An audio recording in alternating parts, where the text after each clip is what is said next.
Oiê, bem-vindos ao Cidades Inteligentes, um lugar onde a gente se propõe a olhar e entender soluções urbanas que podem impactar o futuro das cidades e de pessoas ao redor do mundo.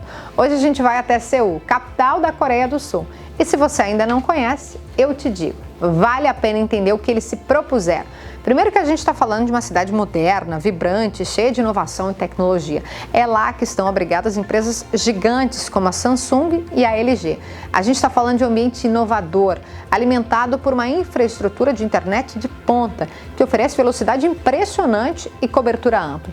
Essa conectividade é um dos fatores que impulsionam a economia digital e a inovação em Seul. Mas o que chama a atenção é que nos últimos anos ela escolheu algo diferente: colocar as pessoas no centro das intervenções urbanas. A cidade que um dia foi dominada por viadutos e carros agora aposta em espaços públicos vivos, calçadas largas, áreas verdes suspensas e transporte público inteligente. E a pergunta que a gente lança hoje é: como Seul pode inspirar cidades daqui? Será que é possível investir em mobilidade e ao mesmo tempo transformar as ruas em espaços mais humanos e mais sustentáveis? Pelo exemplo da Coreia do Sul, parece que sim. Seul já enfrentou muitos dos problemas que a gente vê por aqui: congestionamento, poluição, falta de área verde, calçadas muito mal cuidadas. Mas a virada começa com um projeto bem ousado: derrubar um viaduto no centro da cidade e reabrir um rio canalizado, o Cheonggyecheon. É exatamente isso que você ouviu. Há cerca de 600 anos, o rio Cheonggyecheon tinha um papel essencial na vida dos moradores de Seul.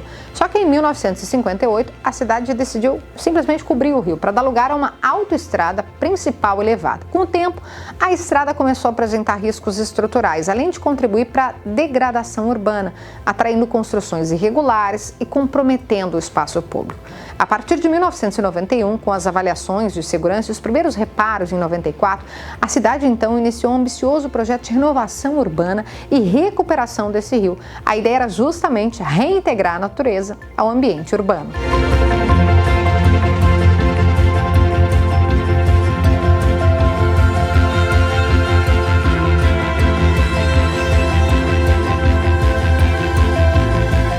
Apesar das críticas sobre o possível aumento do congestionamento, já que a rodovia atendia em torno de 160 mil carros por dia, você deve imaginar a polêmica e os comentários com essa decisão. Só que aconteceu o contrário. A mudança fez com que Seul expandisse os ônibus rápidos, os BRTs, e fizesse a integração deles com outros meios de transporte.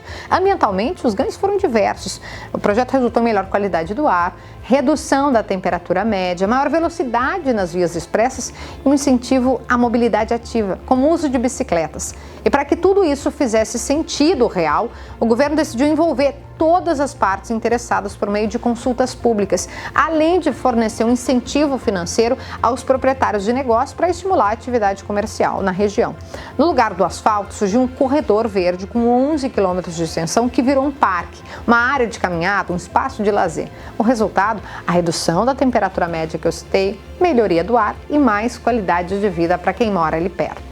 A recuperação do rio se consolidou como um exemplo de transformação urbana sustentável, aliando preservação ambiental, a requalificação do espaço público e eficiência no transporte. Essa nova mentalidade influenciou outros projetos, como a Seul 7017, uma antiga via elevada que foi transformada em um parque suspenso para os pedestres, com árvores, cafés e acesso facilitado ao transporte público.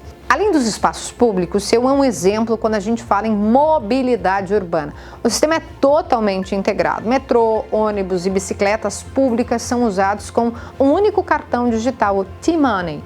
É tudo monitorado com aquela tecnologia que a gente mencionou lá no início. Os passageiros têm acesso aos horários em tempo real. Tem aplicativo para você planejar trajeto e um sistema que identifica problemas nas rotas.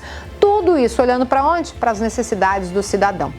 E não menos importante, a cidade tem investido em ciclovia segura, em corredor de pedestre que liga bairro, escola, centro comercial com conforto e segurança. E aqui entra a nossa realidade. Porto Alegre, Canoas, Santa Maria, Caxias do Sul e tantas outras cidades do Rio Grande do Sul vêm enfrentando desafios que envolvem mobilidade, segurança no trânsito e o abandono de espaço público.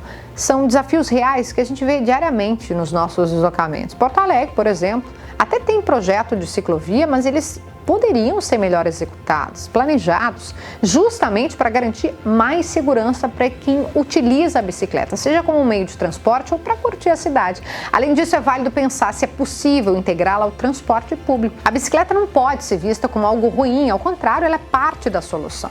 E vale olhar também para as áreas centrais que podem ser requalificadas com mais verde e menos concreto. Há espaço para a construção de passarelas verdes ou de centros culturais, e se a gente pensasse com foco nas pessoas, em calçadas mais acessíveis, corredores de pedestres e praças ativas. Tudo isso exige planejamento, claro, mas também exige vontade política, escuta da população e uma visão de futuro. Seul também mostra que não basta fazer obra, viu? É preciso usar dados para planejar e ouvir as pessoas na tomada das decisões. A cidade tem plataformas digitais onde os moradores podem sugerir ideias, votar em propostas e acompanhar a execução dos projetos urbanos. Por aqui a gente sofre não raramente com obra atrasada e sem explicação para a gente. Seria inviável pensar em mapear buraco, calçada ruim, para depois então melhorar? Ou quem sabe uma ferramenta onde moradores possam acompanhar as obras das suas regiões.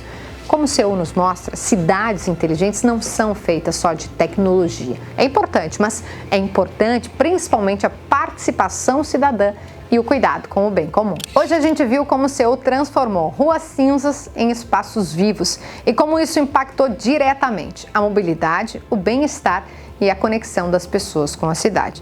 E também vimos que muitas dessas ideias podem servir de exemplo para valorizar os espaços públicos e oferecer mais qualidade de vida para todo mundo. Junte-se a nós no próximo episódio de Cidades Inteligentes, onde a gente vai continuar analisando como inovações urbanas ao redor do mundo podem inspirar mudanças que impactem as nossas vidas. Cidades Inteligentes é um oferecimento de SENGRS, Sindicato dos Engenheiros no Rio Grande do Sul. Nosso maior projeto é você. E Sicredi, somos do Sul, somos do Brasil. Não me perguntes onde fica a minha agência. Segue o rumo do teu próprio coração. No Brasil todo o Sicredi tá presente, pro teu sonho virar realização. Pra quem chega do Oiapoque ao fim da tarde, ou quem vem lá do Chuí pela manhã, conte sempre com o Sicredi até no Zap. É parceria, todo dia é teu fã. E eu conto com o Sicredi o tempo inteiro, nesse Brasil que eu amei desde guri. Cooperar e prosperar com esse parceiro é contar com quem tá sempre aqui. Somos do Sul, somos do Brasil. Sicredi é ter com quem contar.